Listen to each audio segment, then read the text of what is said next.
Hi everyone, कैसे हैं आप सब। सबसे पहले तो thank you so much last time ढेर सारा सपोर्ट दिखाने के लिए और वो सारे मैसेजेस का भी जो आपने एग्ज़ाम देने के बाद मेरे को किए। आई एम रियली ग्लैड आपका एग्ज़ाम बहुत अच्छा गया वो नोट्स को पढ़ के। और जो मेरे को नहीं जानते, हाय मेरा नाम है Shubham, I am a second year zoology honour student at university of Delhi. और मैं अपने यूट्यूब और अपने वेबसाइट और अपने टेलीग्राम चैनल की हेल्प से जूलॉजी ऑनर्स के बच्चों की लाइफ थोड़ी सी ईजी करने की ट्राई करता हूँ। तो अगर आप चैनल पर नए हो तो मेक श्योर कि आप हमारे साथ जुड़ जाओ। ठीक है, तो वीडियो को फालतू में लंबा नहीं खींचते। आज का अपना यूनिट है एनलिडा, या आपका नॉन कोऑर्डिनेट्स। अब इस सेमेस्टर में हमें पढ़ना है सीलोमेट्स के बारे में। सबसे पहले सिलेबस देख लेते हैं हमें पढ़ना क्या क्या है। ये रहा आपका सेमेस्टर 2 का सिलेबस। अगर आपके पास ये सिलेबस अभी नहीं है तो मैं अपने टेलीग्राम चैनल पे ये सिलेबस भी डाल दूंगा। ठीक है, ये रहा अपना DSC 4, ये अपना नॉन कोऑर्डिनेट्स है, नॉन कोऑर्डिनेट सीलोमेट्स। हमें सीलोमेट्स पढ़ना है इस सेमेस्टर में।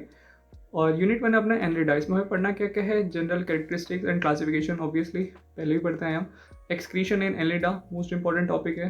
फिर एवोल्यूशन ऑफ सिलोम और मेटामेरिज्म। ठीक है, ओके। सो अब अपना यूनिट देख लेते हैं एनलिडा। इसमें सबसे पहले तो जनरल कैरेक्टरिस्टिक्स हैं। जब भी तुम कैरेक्टरिस्टिक्स पढ़ते हो ना, तो मेक श्योर कि तुम इनको भी 3-4 बार रीड कर लो, क्योंकि कई बार इनमें से भी 1 मार्क में क्वेश्चन आ जाते हैं। ठीक है, ये हो गई कैरेक्टरिस्टिक्स एनलिडा की। मैं एक्सप्लेन नहीं कर रहा क्योंकि रीड करने के बाद तुम्हें समझ आ ही जाएगा, और ना मैं इस वीडियो को बहुत लंबा खींचने वाला हूँ। उसके बाद क्लासिफिकेशन है। क्लासिफिकेशन एनलिडा 3 क्लासेस में डिवाइडेड होता है, पॉलीकाइटा, ओलिगोकाइटा और हाइड्रोडिना। ठीक है, ओलिगोकाइटा इसमें बहुत इंपॉर्टेंट क्लास है, जिसमें फेरेटिमा अर्थफॉर्म आता है। फिर पॉलीकाइटा है, पॉलीकाइटा भी इंपॉर्टेंट है, और हाइड्रोडिना भी है। ठीक, तो जीनस के एग्जांपल्स मैंने लिख रखे हैं। जीनस इसमें जो भी लिख रखे हैं ना, तो तुम्हें इनके जीनस के नाम और कॉमन नेम तो आने चाहिए, और अगर इनमें कोई स्पेशल फीचर है तो वो तुम्हें पता होने चाहिए। ठीक है, थियोरी एग्जाम के पॉइंट ऑफ व्यू से भी। उसके बाद एक बार इनमें पॉलीकाइटा और एलिगोकाइटा में डिफरेंस का क्वेश्चन आ गया था, तो इसलिए मैंने वो पॉइंट भी यहाँ पे इंक्लूड कर रखे हैं। ठीक है, बहुत थोड़े से कंजस्टेड है क्योंकि मैंने बाद में लिखे थे। अगर तुम्हें वर्ड समझ नहीं आते तो मेरे से पूछ लेना, बाकी आ जाएंगे, जूम कर लेना। उसके बाद एक्सक्रीशन इन एनलिडा, बहुत ज़्यादा इंपॉर्टेंट टॉपिक है, हर साल इसमें से क्वेश्चन आते ही आता है, और उसमें भी फेरेटिमा बहुत इंपॉर्टेंट है। ठीक है, तो मेक श्योर कि तुम ये रट के जाओ। बहुत अच्छा मैंने लिख रखा है, तुम्हें और कहीं पे भी ढूंढने की ज़रूरत है ही नहीं। तो जितना यहाँ पे लिखा है वो सब रट लेना डायग्राम के साथ, तो है पूरे मार्क्स है। ठीक है, ये एक्सक्रीशन यहाँ पे तुम देख सकते हो, फेरेंजियल नेफ्रीडिया, इंट्रोगोमेट्री नेफ्रीडिया और सेप्टल नेफ्रीडिया। इसमें 2 क्लासेस और हैं फेरेटिमा के अलावा, लाइक ओलिगोकाइटा के अलावा 2 क्लासेस और हैं, पर उसमें से क्वेश्चन बस एक बार आया है। ठीक है, पूरे पास्ट ईयर्स में एक बार क्वेश्चन आया उसमें से, पर फेरेटिमा बहुत इंपॉर्टेंट है। ठीक है, ये रहे उसके आगे की कुछ पॉइंट्स हैं। फिर फिजियोलॉजी ऑफ एक्सक्रीशन, ऊपर इनके जो पार्ट्स वगैरह थे, लाइक जो जो सिस्टम्स होते हैं वो एक्सप्लेन थे। उसके बाद फिजियोलॉजी कैसे एक्सक्रीशन होता है इसमें वो है। फिर डायग्राम है, अभी थोड़ा सा कॉम्प्लिकेटेड लग रहा होगा, पर तुम जैसे ही इसको पढ़ते रहोगे ना तो मान लो बहुत ही ईजी लगेगा ये डायग्राम। तो कितना सुंदर डायग्राम बनाया मैंने ये। फिर कुछ लोग आके कहते हैं कि AI बना सकते हैं। AI बना सकते हैं इतना सुंदर डायग्राम? नहीं बना सकता, मैं बना सकता हूँ। ठीक है, ये बहुत इंपॉर्टेंट डायग्राम है, तीनों ही इंपॉर्टेंट है। ठीक है, अगर तुम्हारे पास टाइम हो एग्जाम में तो तुम तीनों ही बना देना। अगर टाइम नहीं हो तो लोकेशन ऑफ 3 नेफ्रीडिया, ये वाला इंपॉर्टेंट, बहुत ज़्यादा इंपॉर्टेंट डायग्राम है। और अलग से अगर पूछा जाए कि सेप्टल नेफ्रीडिया का बनाना है तुम्हें, तो तुम ये बना देना। ठीक है, हाँ मैं कह रहा था ना कि 3 क्लासेस है, तो मैंने एक कंपेरेटिवली अकाउंट लिख रखा है एक्सक्रीटरी सिस्टम का तीनों के। या तो तुम ये रीड कर लेना, तुम्हें समझ आ जाएगा। कुछ कुछ चेंजेस हैं तीनों में, तो वो तुम्हें समझ आ जाएंगे। उसके बाद pre testicular nephridia, testicular nephridia, nephridia जब तुम ऊपर पढ़ोगे तुम्हें समझ आ जाएगा कि इसकी इंपॉर्टेंस क्या है, और डिफ्रेंशिएट मैंने करके लिख रखा है। फिर अगला टॉपिक आता है इसमें सिलोम। ठीक है, सिलोम के टाइप्स तुम्हें पता ही है, एसिलोमेट, सीडोसिलोमेट, सिलोमेट।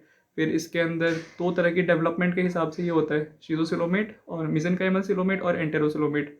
ठीक है, तुमने पढ़ा होगा ये, अगर तुम में से किसी ने नीट के लिए पढ़ा होगा तो ऑब्वियसली पढ़ा होगा, पर वैसे भी लोग पढ़ाई देते हैं 12th के टीचर्स, 11th के सॉरी। ठीक है, फिर एवोल्यूशन ऑफ सिलोम, इसमें 3-4 थियरी हैं तो वो याद कर लेना, जैसे कि एंटेरोसील थियरी, और ये गोनोसील, नेफ्रोसील एंड शीजोसील।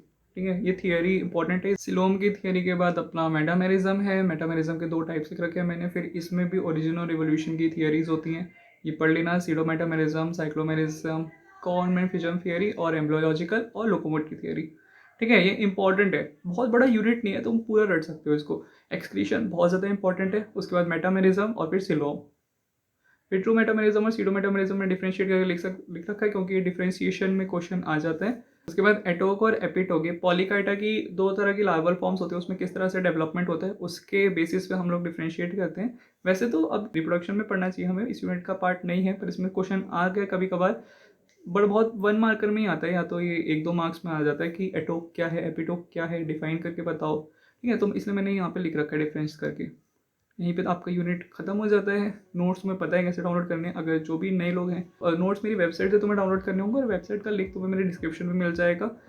चाहे तुम गूगल पे भी सर्च कर सकते हो, से हिस्सो जूलॉजी नोट्स, तो मिल जाएगा। वहाँ पे तुम्हें बस अपना जूलॉजी ऑनर्स का कोर्स खोलना है, वहाँ पे डाउनलोड नोट्स पे क्लिक करके तुम्हें लॉगिन कर लेना है, और फिर अपना ईयर सेलेक्ट करो, सेमेस्टर सेलेक्ट करो, और फिर बस नोट्स डाउनलोड कर लो।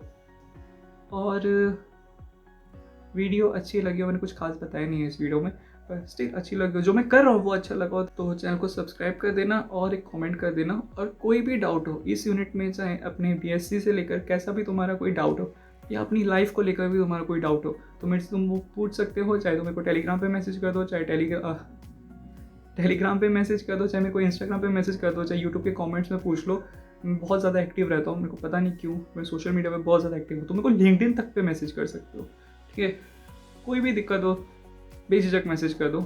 और टेलीग्राम तो ऑब्वियसली ज्वाइन कर लेना, क्योंकि उसमें मैं सारे अपडेट्स वगैरह देते रहता हूँ, और मैं कोर सब्जेक्ट के नोट्स अपनी वेबसाइट पे डालता हूँ। बाकी सेक वैक और एईसी वगैरह के जो भी मेरे पास मटेरियल है, अगर अगर तुम लोग मेरे से कुछ मांगते हो और मेरे पास वो मटेरियल है, तो मैं तुम्हें टेलीग्राम पे ही देता हूँ, या जो भी मेरे को मिलता है तो वो मैं टेलीग्राम पे डाल देता हूँ।